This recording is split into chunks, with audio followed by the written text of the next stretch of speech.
Hubungan Amerika Serikat dan Rusia kembali memanas setelah Presiden Donald Trump mengaku memindahkan kapal selam nuklir milik Washington DC. Langkah ini diklaim sebagai ancaman serius terhadap kekuatan Rusia, mengingat kapal selam tersebut mampu membawa rudal Trident berkepala nuklir dengan jangkauan ribuan kilometer. Dikutip dari Warta Kota Live pada Senin 4 Agustus, pernyataan ini muncul setelah Donald Trump tersinggung dengan ucapan mantan Presiden Rusia. Trump menyebut pemindahan kapal selam Amerika Serikat sebagai bentuk kesiagaan terhadap ancaman dari Rusia. Diketahui kapal selam tersebut termasuk dalam 14 kapal selam rudal balistik kelas Ohio milik Angkatan Laut Amerika Serikat. Setiap kapal selam dapat membawa 20 rudal balistik Trident dengan jangkauan hingga 7.400 km. Sementara itu, rudal Trident mampu membawa beberapa hulu ledak nuklir dan menyerang dari samudera manapun di dunia. Bahkan, Amerika Serikat juga memiliki kapal selam peluru kendali yang mampu membawa hingga 154 rudal jelajah. Selain itu, kedua jenis kapal selam ini dikenal memiliki kemampuan siluman sangat tinggi.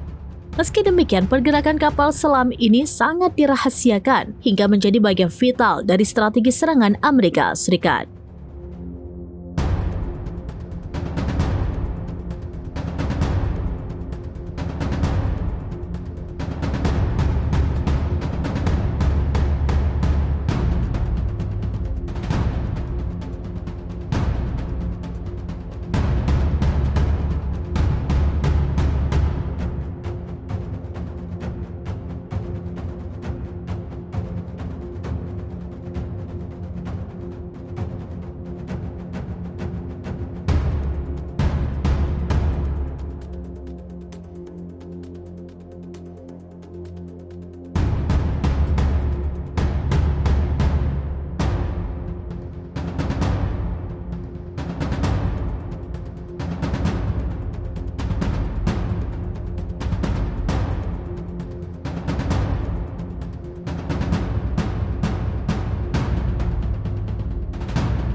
Download Tribun X sekarang, menghadirkan lokal menjadi Indonesia.